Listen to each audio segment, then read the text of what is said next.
Welcome to this Process and Faith event this evening. Maybe wave at us if this is your first Process and Faith or Center for Process Studies event. Good. Welcome. We always are excited to see new faces and to broaden our community a little bit more. Process and Faith. I'm Sherry Kling. I'm the director of Process and Faith. And as I mentioned, Jared Morningstar, who does our communications, is running the Zoom tonight. And Process and Faith is a program, hey Jared, a program of the Center for Process Studies. And we are a multi-faith network focused around spirituality and religious traditions and all those kinds of aspects of life, looking through a process relational lens on those topics. We have all kinds of one-off events like this pop-up, and then we also have ongoing learning circles where people who are interested to talk about these kind of topics further can sign up and join those learning circles, or we have also a reading group that looks at different books. So if you go to our Process and Faith .org website, under offerings or under events, you'll see a lot of the things that we have going on. And so please check those out. I know Jared will be putting in the chat some of our upcoming events. We've got one November 18th, another process pop-up coming up then on eco-psychology, plant medicine, and the sacred earth. So that's a timely topic right now. There's a lot of interest in these things. So we're happy to be able to offer that topic as well through Process and Faith. So I don't want to delay us any further from getting into our exciting topic at hand. I don't know how our presenters are going to do this in under an hour, but hey, I'm sure they're up for the challenge. So let me introduce our two speakers. We have Nish Dubashia, who is a British author and integral thinker, and he's known for creating the Diamond model, a framework that synthesizes Bohmian physics, integral theory, and Eastern philosophy. So that is very fascinating. And studied with world's leading mathematicians at the University of Warwick, and has presented internationally. He's got several books. This book that this talk is on is the most recent book, and he is a faculty member of the Collective Edge and co-founder of an organization called Evolving Nexus, both of which support personal and collective transformation. And as we already mentioned, Nish is in the UK. And Marie Murtagh is just recently moved to Mexico. And Marie is a spiritual facilitator, coach, and co-creator at Evolving Nexus, and has a deep background in consciousness, facilitation, integral transformation, and complexity science. And so she looks at things, brings a heart-centered approach to spiritual inquiry and transformation. And she has been a collaborator with Nish for a long time. And so it's great to have them come and do this event for us as a team. So we're look forward to hearing from them. And again, welcome to this event from Process and Faith. And with that, I'll just turn it over to our two speakers. And then after they have presented some material, then we'll get into some discussion about it. So be ready for that.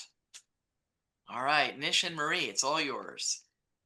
Yeah, welcome everybody. Thank you so much for coming and sparing the time for this presentation, which we hope you'll enjoy.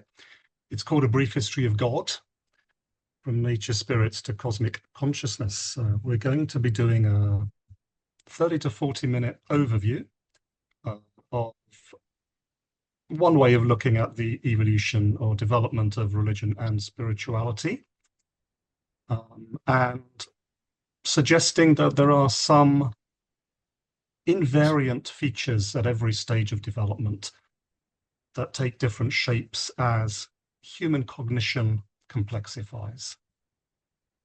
So we hope you'll enjoy that. So over to Marie. Thank you. So tonight we're gathered to explore the nature of religion. And through this presentation, we've posed 3 questions. So what is religion?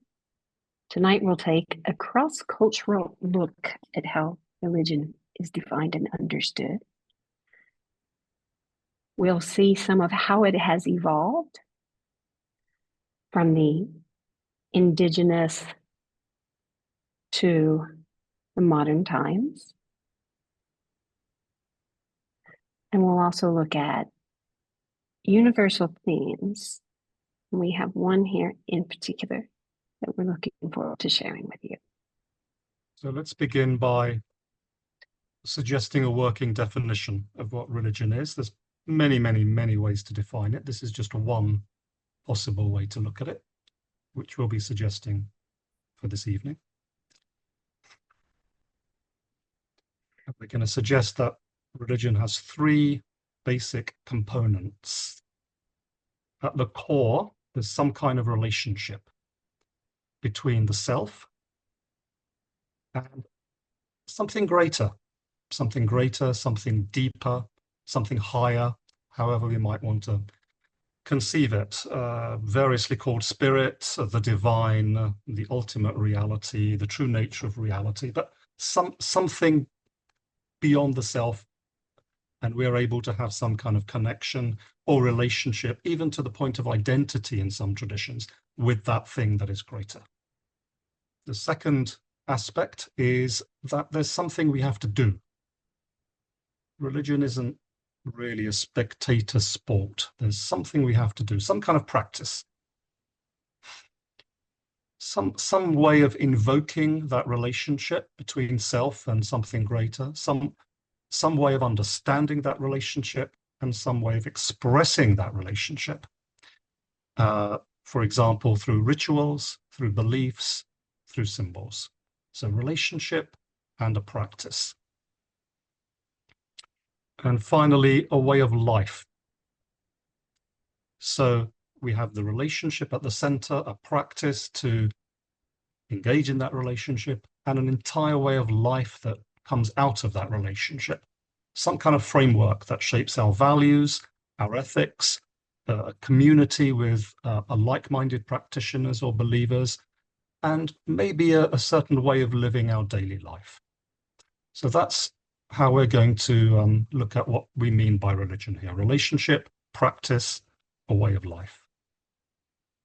And in this presentation, as some of you may be familiar with, there are stages that we can see reflected throughout history in the way that consciousness has evolved through humans, and of course the impact and the effect that that has had on our perception of spirituality and religion.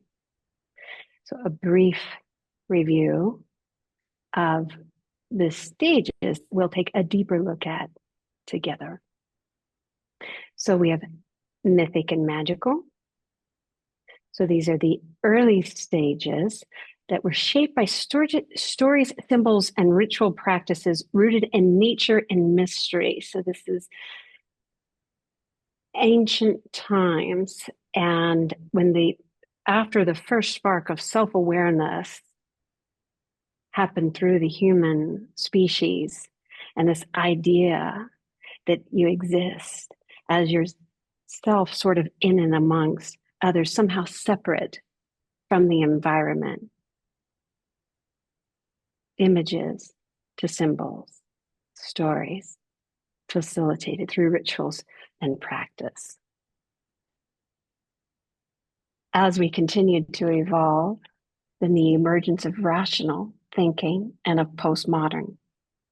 So here we see, of course, from the rational stage, the emphasis on logic, critique, individualism, the capacity to take a third person objective position.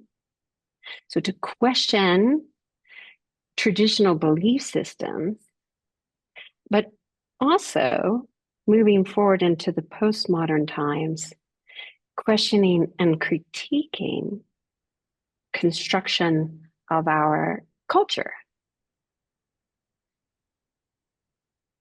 And 3, more recently, integral and holistic. So the theory and what's posted to all of us is that as we merge through these stages and as the individual and the collective consciousness continues to grow, they kind of sit at odds with each other. There's a flux and a flow, maybe back and forth towards agency and communion, etc. But at some point, we realize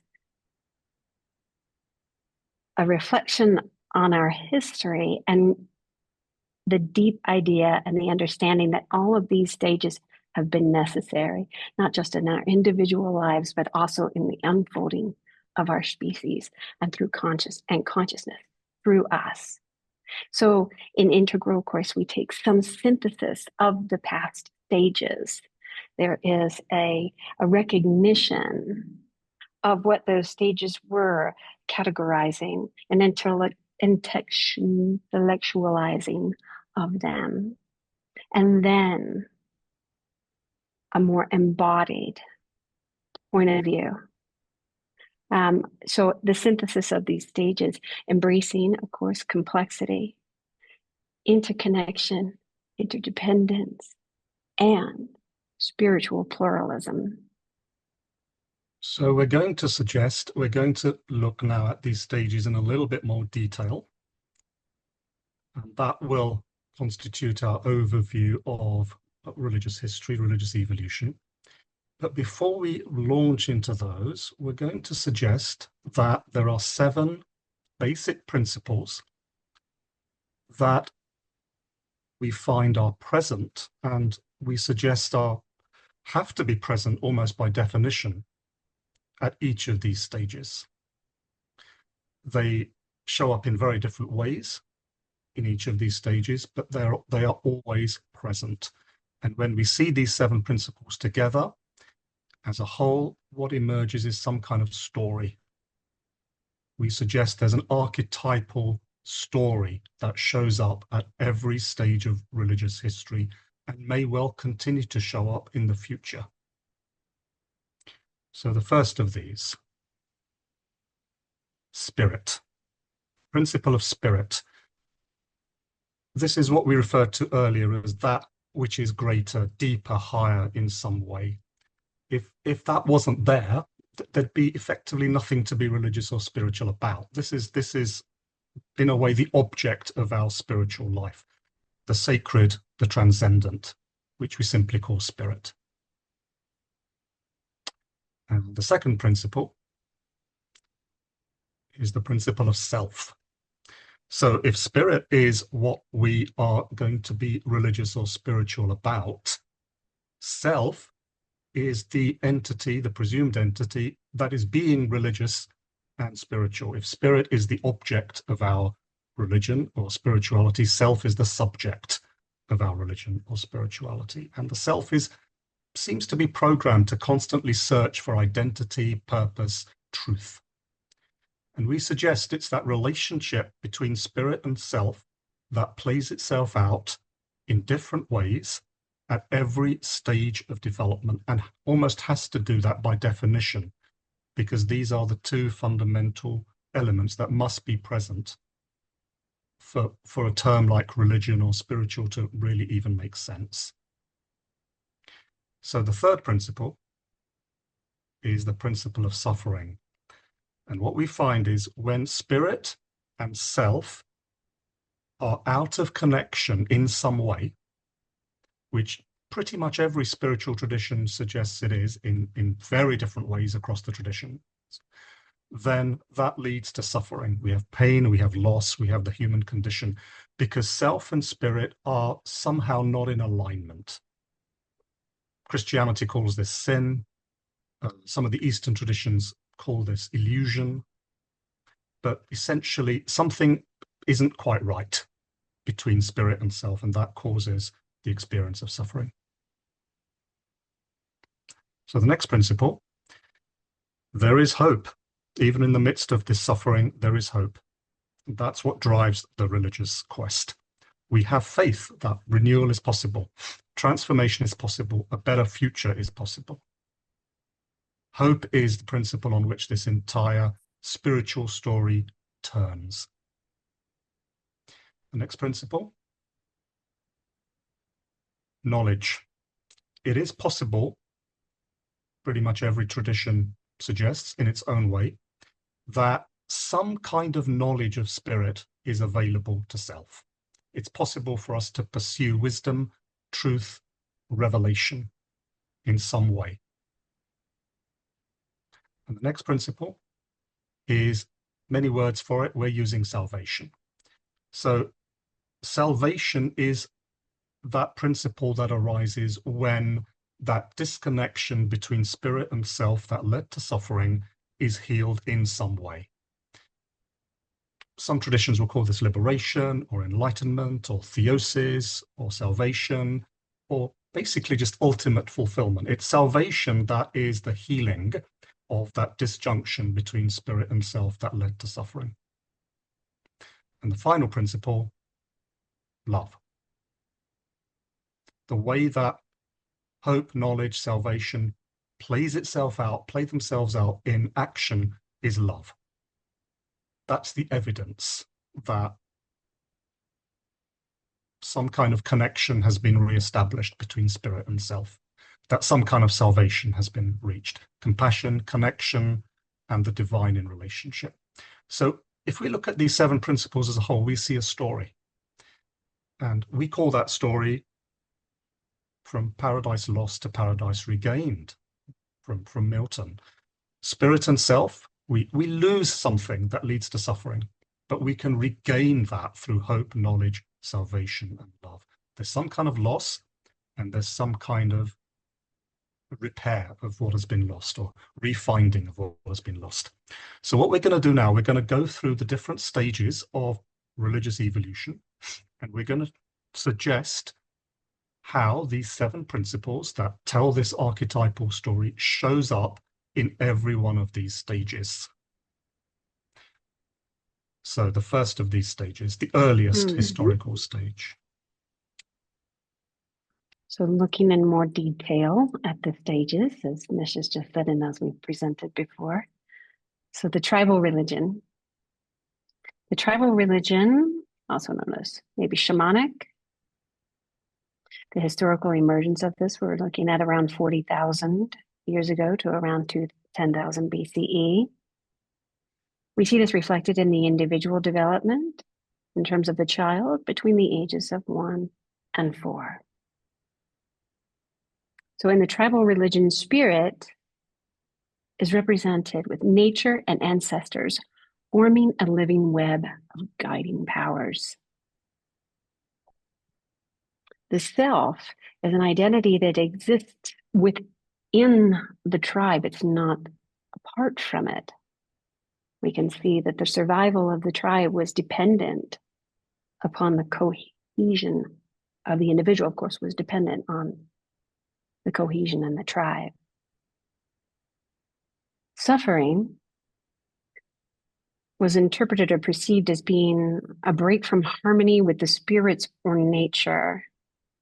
So we saw rituals to bring the tribe back into harmony. Hope, though, of course, is restored through the ritual and the offering on the communal level.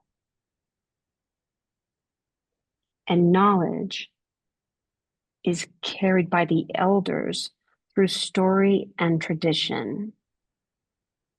Salvation in this stage found in loyalty, balance, and in sacred harmony.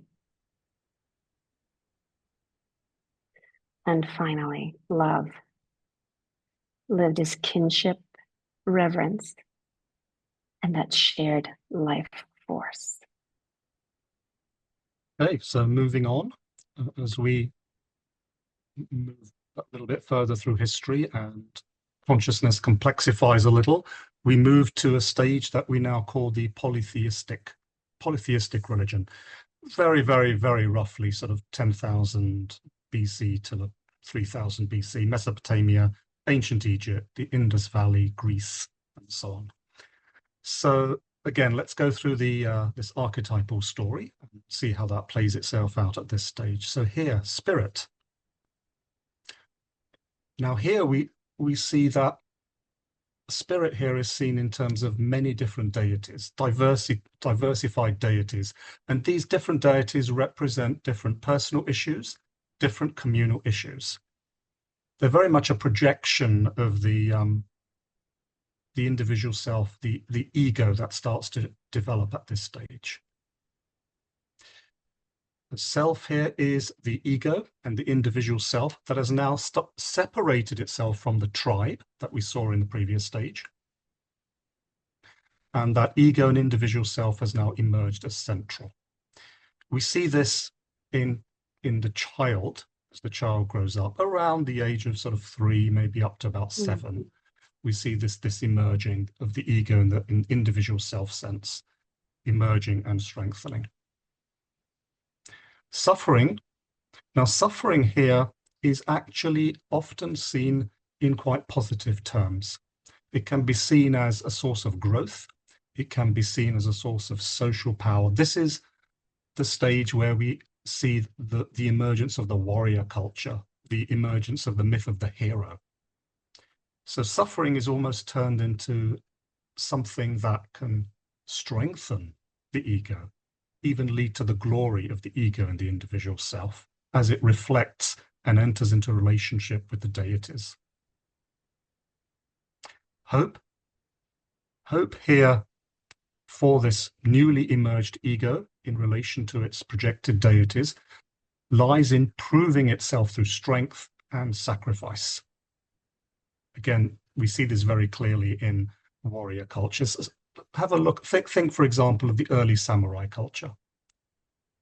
Hope lies in proving oneself to be strong and being willing to sacrifice oneself for being willing to sacrifice oneself for one's goals, for the heroic ordeal. So the next principle is knowledge. So knowledge here comes through trials, it comes through experience, it comes through personal will. And salvation here at this stage of the warrior religion, the hero's journey, is found in conquest, it's found in honor, it's found in divine favor. Collectively, this is the stage where we see the arising of empires, which we can think of as the ego writ large. And finally, the principle of love. Now here, love is reframed as pride, as respect, as personal loyalty. So a very, very different, much more individualistic based approach to religion than what we saw in the previous stage of the tribal religion. But we see a dialectic now as we move through these stages. We had the tribal religion that was much more communally based. We have the polytheistic hero warrior culture, which is more individually based. And we now, the pendulum swings again now back to a more communal approach to religion, which is the next stage. So the axial age religion stage and historical emergence for this, of course, is around 900 to around 200 BCE. Examples of it, Confucius, the Buddha, Socrates, Hebrew prophets. Geographical context, we're in Israel, Greece, India, and China. When we look at the 7 principles through this stage, so spirit here is viewed as the transcendent order or divine law, something separate. The self is seen as a soul guided by the moral and spiritual codes. Thinking about this in the individual development, then you may see this emerging in children around 6 to 12 years age. Suffering results from a deviation from divine principles. You've gone against the law, against the order, the righteous order. But hope can be restored through obedience, through redemption, and sacred texts. In this stage, the knowledge comes through the prophets, through the scriptures, and through the traditions. Salvation is achieved through duty and spiritual alignment,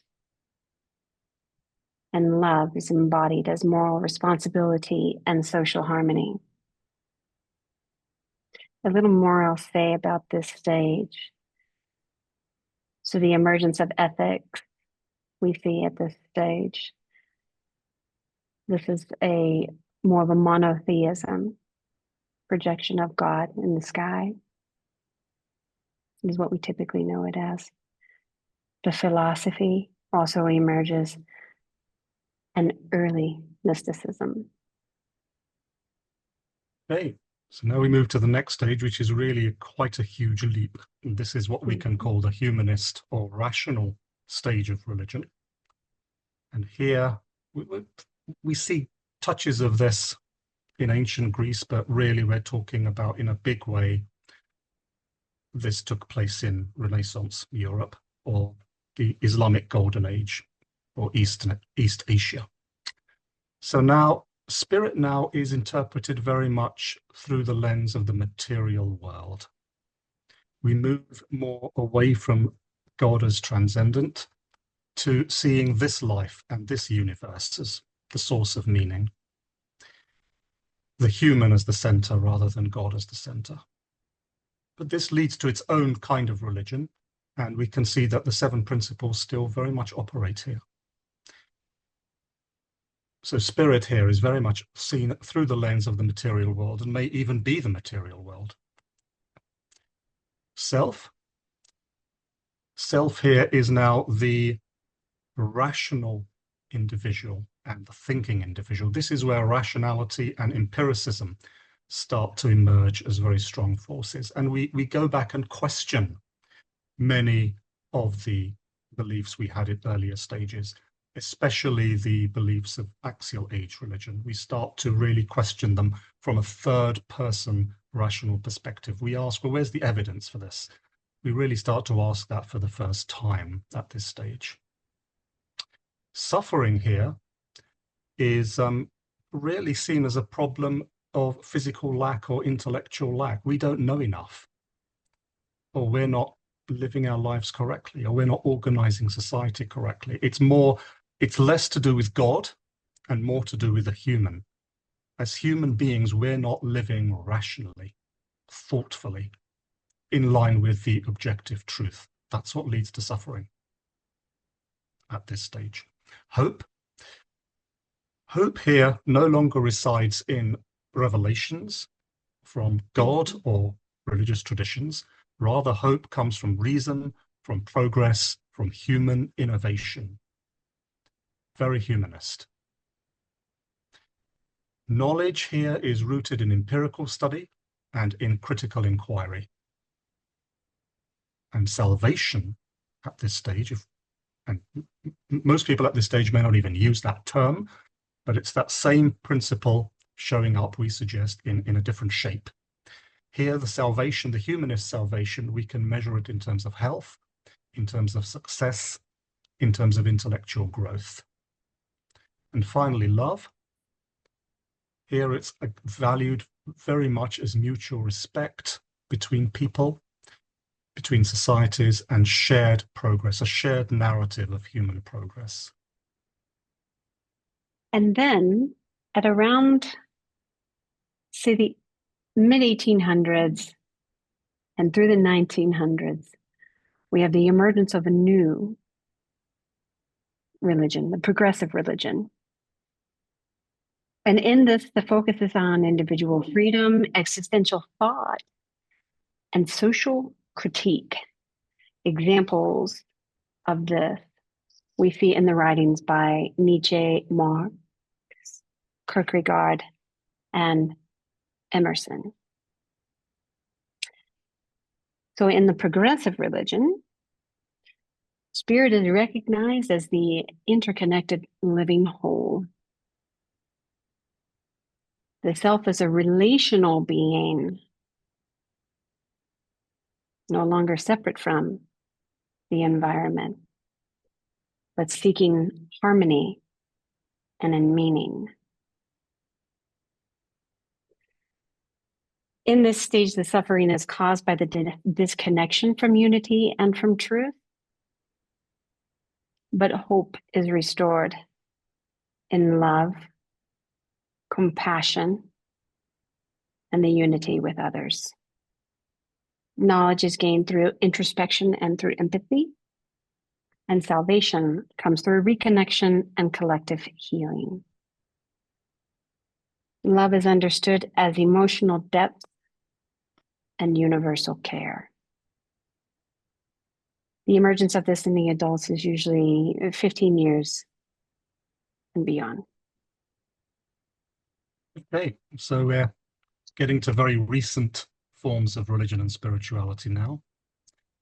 So we're going to suggest that the next stage in religious history is what we could call integral religion. And this is quite different from the stages that have gone before, because here, rather than seeking a new or different understanding, we now seek to go back, very much like we're trying to do in this presentation, seek to go back and integrate the multiple worldviews and developmental stages that have gone before. We start to realize that actually every stage has something useful to contribute.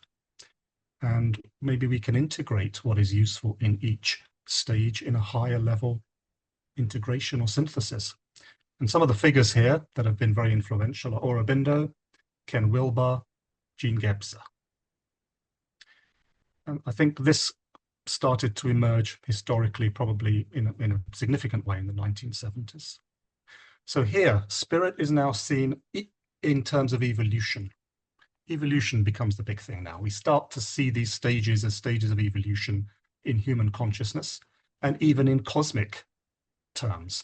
So spirit now is seen as a dynamic, evolving cosmic intelligence. The self is almost like a fractal of that cosmic intelligence. The self here is like a multidimensional being that's constantly transforming, constantly evolving, constantly complexifying. Suffering here is caused by fragmentation and stagnation.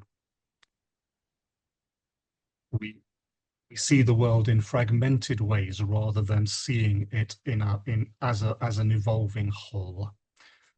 We can stagnate at a certain stage of development and stop growing. This is one of the root causes of suffering as we see it at this stage. Hope. We have hope because it's possible for us to integrate these diverse experiences into an integral way of life and into an integral spirituality. Knowledge. Knowledge here comes because we already have the intellect from earlier stages, but we now embrace other ways of knowing. We now allow an integral epistemology to emerge. We embrace intuition, we embrace the intellect, we embrace embodiment. Many different ways of knowing, many different aspects of this evolving cosmos. Salvation here is really realized through this lifelong growth and lifelong unity. And love, that actually we now start to see love not purely in human terms, but almost as the force that's enabling collective evolution. Love almost becomes metaphysical now in our understanding of it. Love is the eros that drives growth individually and collectively. And then we move to our final stage, holistic religion. Thank you, Nish. So in the holistic religion, post-integral religion, the way of thinking that comes on board around this is a cross-paradigmatic. The historical emergence of this 2000s or so to present. The context for this religion is global and cosmic. key features of this religion are it's the synthesis and the embodiment of all the previous stages. Figures that helped to bring this stage online: David Bohm, Rupert Sheldrake, the diamond model. So things that help us not only intellectually understand, but embody and to experience the radical interconnectedness, interdependence, the need for every moment that's ever existed in the past, how all of that is funneling into this moment, and of course, the potential for the future. So in this stage, spirit is perceived as energy flowing through all of life. The self here is a unified field of body, mind, and spirit. Suffering here is perceived as disintegrated or disintegration of or blocked energy. Hope is offered through healing and spiritual alignment. Knowledge includes the transpersonal and the energetic insights. Salvation is found in the wholeness and the energetic harmony. And love lived as conscious union with all of existence. So we've given a very quick overview of how we see the stages unfolding. So a very quick summary. We suggest that religion, spirituality, one way of understanding it is this lost and found story. Disjunction between spirit and self and the rediscovery of their essential relationship or even unity.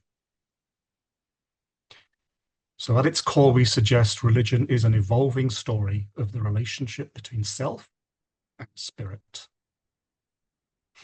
As our human cognition becomes more complex, this story also becomes more complex.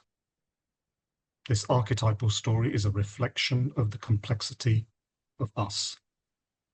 But across all these levels of complexity, from the tribal right up to the holistic, we see these certain universal patterns continue to emerge. And one version of those is these 7 principles. So if you're interested in this, if this has inspired you, then much of this has been based on the book, A Brief History of God, From Nature Spirits to Cosmic Consciousness, where these stages and the way the principles show up in each of these stages is explored in much, much more detail. So that brings us really to the end of our presentation. Thank you. Well, that was fascinating. Really great information and great sharing there. Thank you so much.